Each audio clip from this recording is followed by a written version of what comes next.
Hey guys, this is Jan for Chess24. In this video we will have a look at Peter Svidler's first round match from the FIDE Grand Prix in Riga 2019. Peter Svidler, I guess, needs no introduction around here. 8-time Russian champion, arguably the world's best chess commentator, Hearthstone aficionado, cricket connoisseur, all the good things. But he is facing a tough opponent, 21-year-old Jan-Krzysztof Duda from Poland, who recently became the world vice champion, is that how you say it, in Blitz, behind Magnus Carlsen, gave Magnus a run for his money all the way. So he's certainly good at shorter time controls. And that could matter because in this FIDE Grand Prix, the players play 2 classical games, and if the score is tied 1-1 after those, then they start playing rapid games, then blitz games, and so on and so forth. So let's jump into the action. I'm not going to give a full analysis of every game, but we will look at what I consider interesting moments. Here we are, first game, classical time control. Svidler with the white pieces, goes bishop c4. This is a move that's often seen when players want to avoid the Petrov defense. So bishop c4, knight to f6, d3, c6, knight f3, d5, bishop b3, bishop b4 check. All of this is a theoretical line where after c3, bishop d6, black says, haha, you put your pawn on c3, you're not better. Bishop d2, bishop takes d2, queen takes d2 was played. Queen takes d2, somewhat weird looking move, but well known as well. The queen is intending to maybe go all the way to g5. And that's exactly what happens after queen d6. White says, who needs opening principles? I shall move my queen again and attack both of your pawns. Queen d6, in my opinion, not the main move in that position, but Duda continues as if nothing happened. Goes knight bd7, defending his e5 pawn. When after queen takes g7, he would go rook g8 and reclaim the pawn on g2. Therefore, Svidler does not play queen takes g7, goes e takes d5 instead, and after c takes d5, his argument is now, okay, maybe I can't win a pawn yet, but your knight on d7 is a little misplaced. Would much rather be on c6, so it doesn't block the bishop and exerts more control over the center. Svidler tries to use that by playing d4. Duda plays e4, and here Svidler deviates from a game by his colleague Nikita Vityugov, who played knight e5 on this position. A move I have to say I quite like. After knight e5, white keeps a strong presence in the center, then goes knight c3 and tries to pressure these pawns, maybe preparing f3. Svidler goes for an even more ambitious move, knight to h4, threatening knight to f5, stopping black from castling, because after castles, knight f5 would turn out to be pretty unpleasant. But Duda comes up with an amazing resource to defend against this knight f5 threat, which is one big reason why I decided to do this video. He plays the move knight to b6, stopping the knight coming here because the square is now controlled. But what do you do after queen takes g7? Because now with the knight on h4, g2 is covered, so playing rook g8, queen h6 is not going to cut it. White would just be a pawn up with really no compensation for black. So that's not what Duda had in mind. Instead, he plays a move that I've never seen in such a situation. And I was very impressed with queen to f4, just leaving a rook on h8 on prise. And I'm sure you guys know this. Usually, the side that can take a rook with check and have an extra rook has the advantage. But in this case, after queen takes h8 check, king e7, the position is very, very unclear, even though white is a rook and a pawn up with the move. Black has quite some threats, as you can see by all these arrows. Queen c1 check, picking up the rook here, queen takes h4, and also bishop e6, followed by rook g8. Going after the white queen is very much an option. So Svidler says, okay, I can't parry all those. He goes knight c3, parrying the biggest one, the check on c1. And also getting ready for threat number 2. If black were to play bishop e6 here, queen g7, rook g8, which looks like it's trapping the queen, then white has g3. Nice little move. Chasing this queen away from the h6 square at the same time, keeping an eye on the h4 knight. And white wins. So Duda instead takes on h4, queen g7, planning queen g3. But Duda keeps his foot firmly on the gas, goes bishop g4, closing the door for the queen, threatening rook g8 again. And now Svidler has to give up material to find a way home for his lady. And he does so by playing bishop takes d5. The compy is arguing that knight takes e4 might be a better way, forcing knight takes e4, short castles, and this extremely messy position where white has a rook and 2 pawns against 2 minor pieces. If you let the computer think, he says his usual 0-0 equality. Who am I to argue? Instead, bishop takes d5 was played. Looks very logical because after knight bd5, knight bd5, knight d5, this queen escapes with check, queen e5 check. This all happened in the game. Bishop e6 to defend the knight, pawn to c4. But once again, Duda proves up to the task because it looks like white is gaining the initiative here. d5 is coming. And f6, Svidler has another nice move, queen to g3, hitting the queen. And if the queen were to take here after hg, this rook would hit the pawn. This pawn would hit the knight. White would be much better. But Duda finds another star move here. He finds the move knight to f4. Impressive stuff. Letting the queen on praise, but of course, if it was to be taken, knight g2, knight h4 would regain the queen with a big advantage. And black has avoided opening the h-file for the white rook. Svidler goes d5, and here Duda finally does not play the best move according to the computer. Plays a very natural knight d3 check, but after knight d3, king d2, black has nothing better than exchanging queens. In the game, they were exchanged here. Queen h6 check, queen e3 would lead to similar results. Instead, after d5, there was a very nice way to exchange these queens by playing queen to g4. Not giving the check just yet, threatening queen e2 checkmate. So white has to take, and after queen g4, bishop g4, white still has to deal with quite some activity from black. And black might be somewhat better here. Didn't happen in the game, and instead in the game, things eventually ended peacefully. Svidler here went for a nice little petite combinaison, getting rid of this knight bishop tandem, g5, fg, rook g6, and this remaining rook ending is pretty much a draw. So first game, after a tough fight with some magic by Duda, ends in a draw. Queen f4.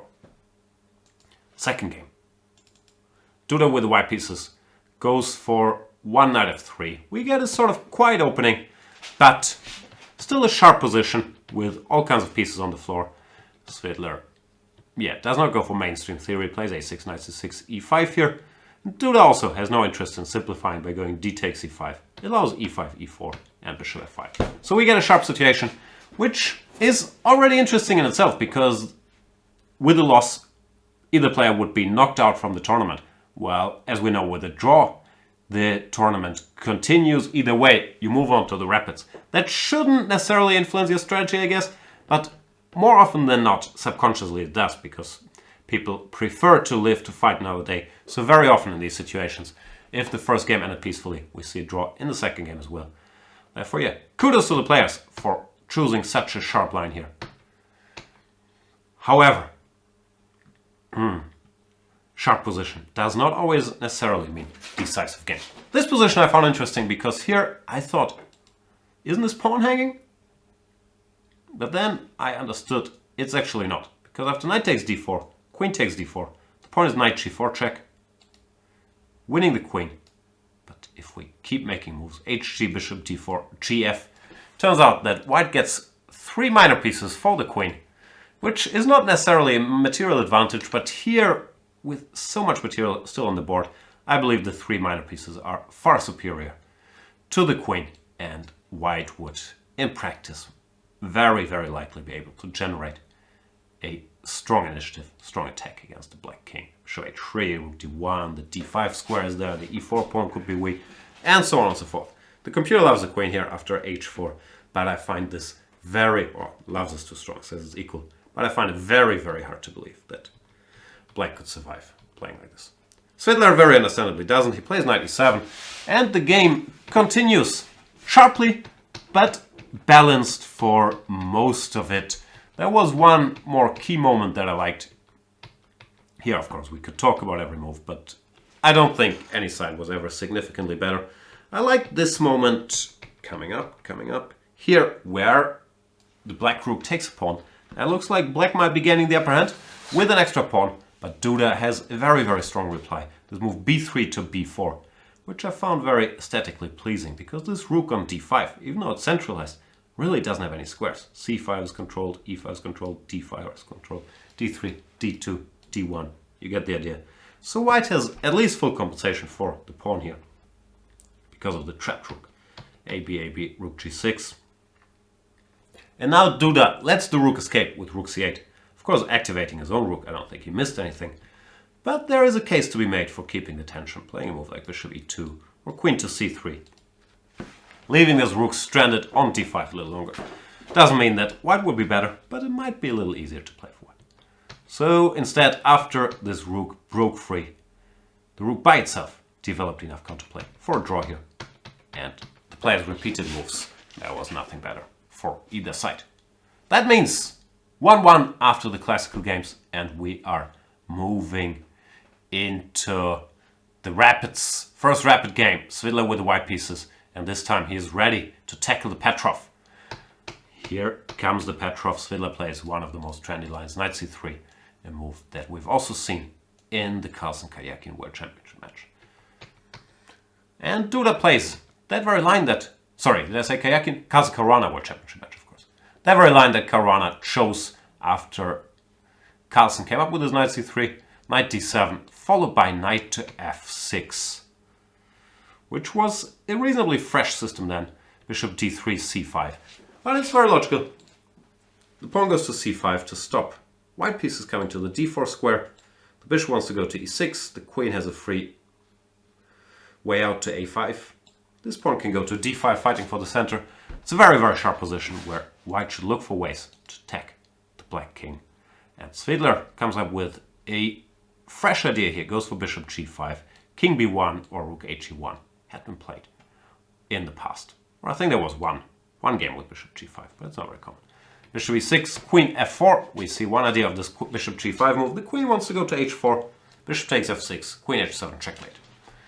Probably won't be that simple, but queen h4, h6, bishop takes h6 is a topic that's always looming in these positions.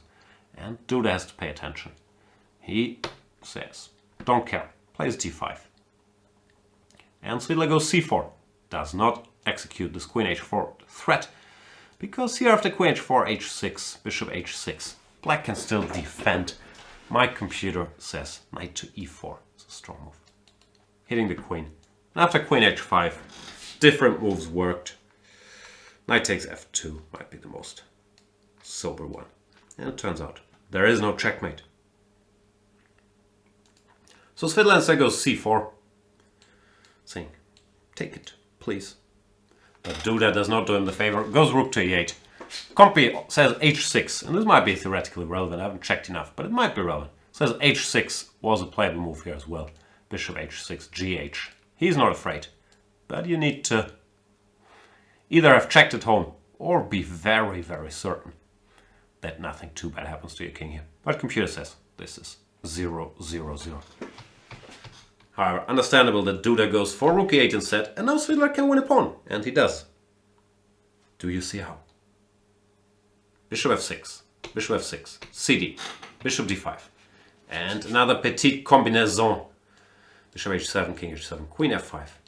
Check. This bishop will fall, and the pawn will get recaptured. King g8. Here, it seems like Svidler commits a small inaccuracy. He plays the most natural move in the world, queen takes d5. But after that, somehow Duda is very fast organizing all his pieces and getting great counterplay. It looks like rook takes d5 was better. The main reason, I guess, is that now the other rook can come to d1 very quickly, supporting this guy. And I didn't check all that deeply, but it did look like in such lines. At the very least, it's black that has to work for a draw, or show that he has compensation for the pawn. Well, in the game, after queen d5, which looks logical, but now the black game somehow flows very easily. Queen b6 targets this guy. c3, rook e2, rook d2 takes. Here we see another difference. Here, after knight takes d2, the queen would be on d5, not f5. And that means Duda has rook d8 with tempo. Rook d8, let's say, queen somewhere here. Black can take on d2, king d2, queen b2. Something like queen c2 would run into bishop g5. This queen is in trouble. Of course, none of this happened, just to show how dangerous the white position all of a sudden can be. So Svidler instead goes queen takes d2, very natural. And Duda plays another maneuver I was impressed with. I was impressed with some stuff that Duda did in this match. Here, he plays the move queen e6, targets the pawn. That's not the impressive move yet. But after king b1, I really like this move, queen to g4. Attacking this guy, it's very awkward for white to defend. Rook g1, as played, is a move you really don't want to play. But the alternative knight e1 was even worse, allowing rook d8 and black wins. So rook g1, Duda has found a way to tie the white pieces down and now activates his own pieces. And here he already has full compensation for the pawn because he's so active. Then over the course of the game, it's a rapid game, so it's a bit weird to analyze it move by move, but it's clearly Svidler that had to fight for a draw. And Duda kept pressing.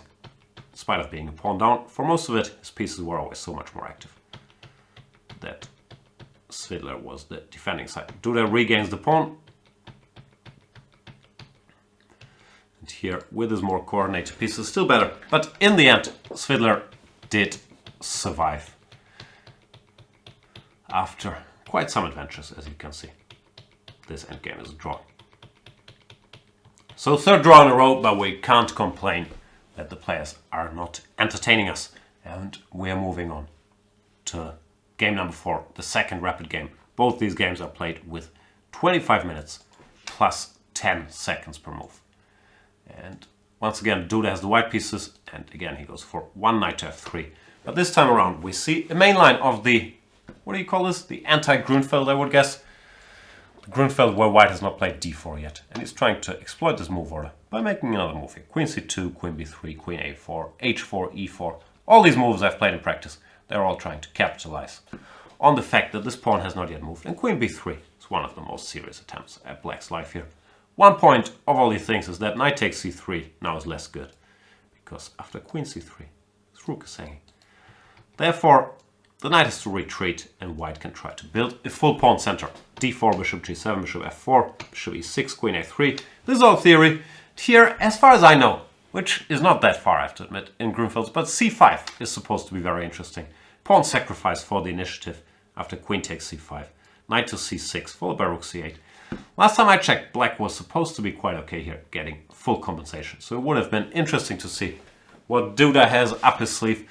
But Svidler instead sticks to a line that he's already played in the past. He goes for short castles, e4, c6, rook to d1, knight bd7. Both players had experience with this very position.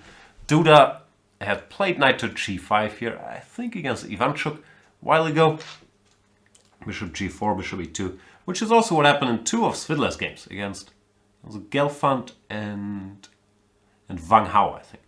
Bishop g4, bishop e2, when I guess people had found ways for black to get enough counterplay here. Otherwise Svidler wouldn't have repeated this, but Duda comes up with a very interesting move that had only been played once before. He goes for the move h2, h4. I'm wondering, I don't know, if this is the influence of our friends Alpha Zero, Lila Zero, the AI engines that want to push the h-pawn in every position you can think of. I'm sure they would recommend this move. As does good old Stockfish, has to be said. h4 played here. This was only played once where h6 was played in reply. But after h6, I guess this could be theoretically relevant. My computer really likes the move b3. Looks weird, but covers the c4 square and prepares queen c1 to target this guy. Looks pretty unpleasant for black. So instead Svidler goes bishop g4, also logical, stopping h5. But now after bishop e2, turns out that the black position is not so easy to free. In order to execute a breakthrough in the center, Svidler has to give up his bishop, bishop f3, e5, which is what happened. de, queen to e8, and the queen has to move out of the way because it was pinned by the rook. And after bishop e2, knight d takes e5, queen b3, white still seems to be somewhat better. Here's the 2 bishops, the h-pawn can still move up the board, c4 square is covered for now. So good play by Duda, but Svidler is resourceful. He goes for knight e to c4. Very nice little trick. The point being that if you were to take this, this didn't happen. Bishop takes c4. Then after bishop c3, queen c3, queen e4. All of a sudden, both white bishops are hanging. Black would take one, gaining the advantage. So, of course, Duda does not fall for this, plays the prophylactic move bishop c1, also safeguarding his b2 pawn against any shenanigans with knight takes b2.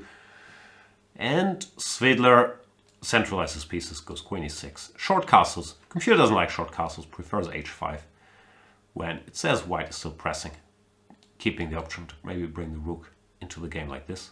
But short castle looks very human to me. Getting the king out of the line of fire. Rook fd8, h5. And this is a key moment, because here the compy suggests a move that I would guess Svidler did not even consider, because it looks so ugly to human eyes, especially if you're a Grunfeld or a King's Indian player. Bishop takes c3, just greedily giving up this bishop to grab a pawn on e4. I would not be surprised if Svidler just said, yeah, no, not gonna be able to do it. Queen c3, queen e4. But the computer says that black is still okay here, or kicking. I'm not sure how okay, because something like bishop h6 can still be parried by queen e5. There's no immediate solution. Still white, of course, has great compensation after something like rook to fe1. Therefore, yeah, very understandable. Svidler did not go for this, but the computer really dislikes Svidler's move bishop d4 that he made instead, and praises Jan-Krzysztof Duda's solution here. Yeah, once again, impressive play by the 21-year-old. He goes rook to d3. Which looks a bit funny to me at first sight, because yeah, you're blocking your own bishop. Doesn't look very harmonious. But it turns out it actually is. This rook can swing over to g3 or h3, get out of the way, put pressure on the black king. Some lines rook fd1 is there, and all white pieces are gonna operate at a high capacity. Well, the black pieces look very active, but these knights are sort of stepping on each other's feet, and it's a very tough position for black to play.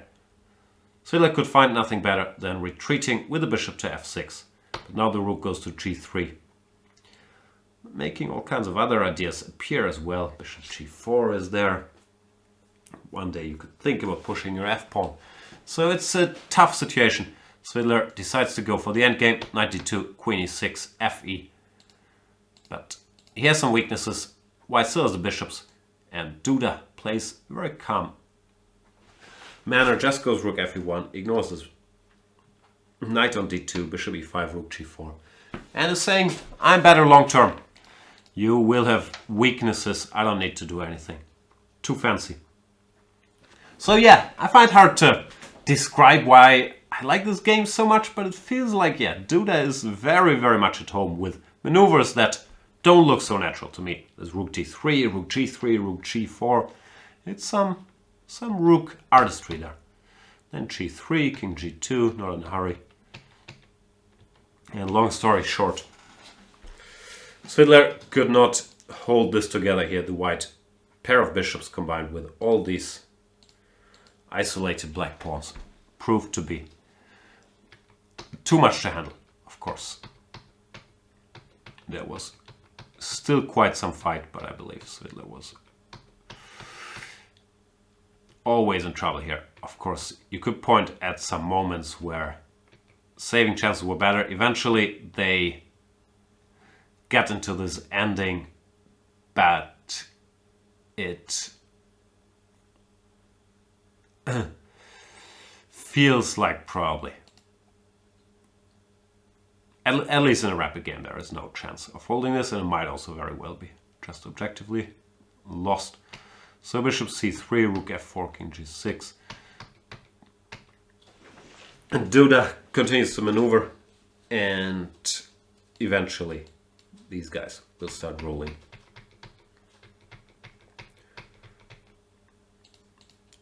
The e6 pawn got exchanged for the a2 pawn, but here the two passes are too strong. And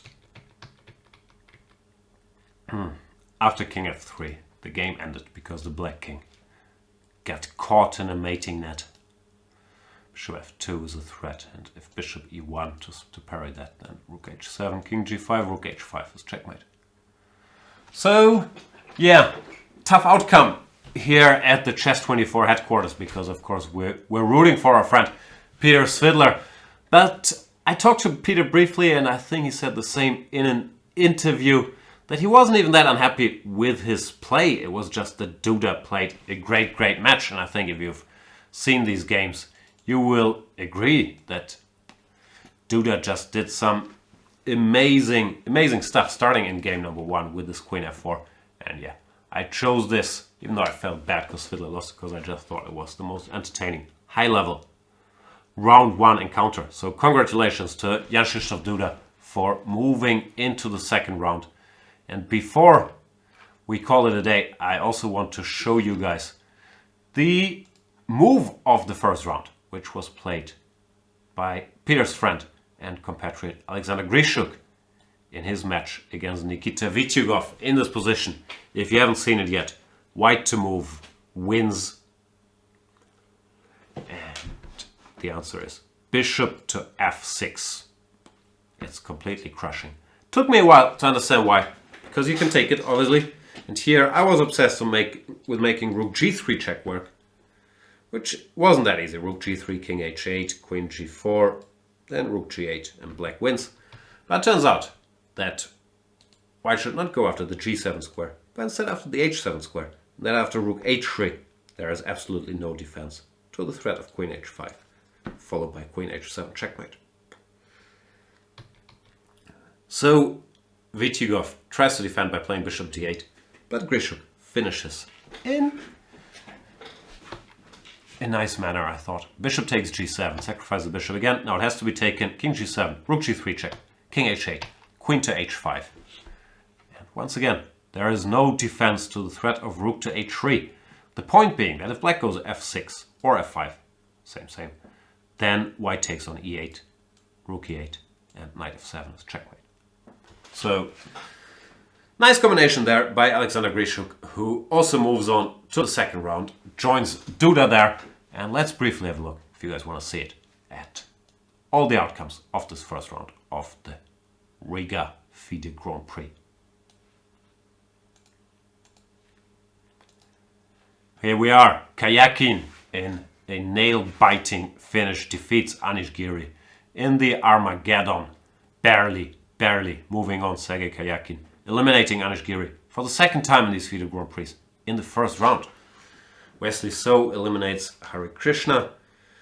Svidler we've seen. Mamedyarov wins against Duda. Grischuk we've seen beats Vityugov.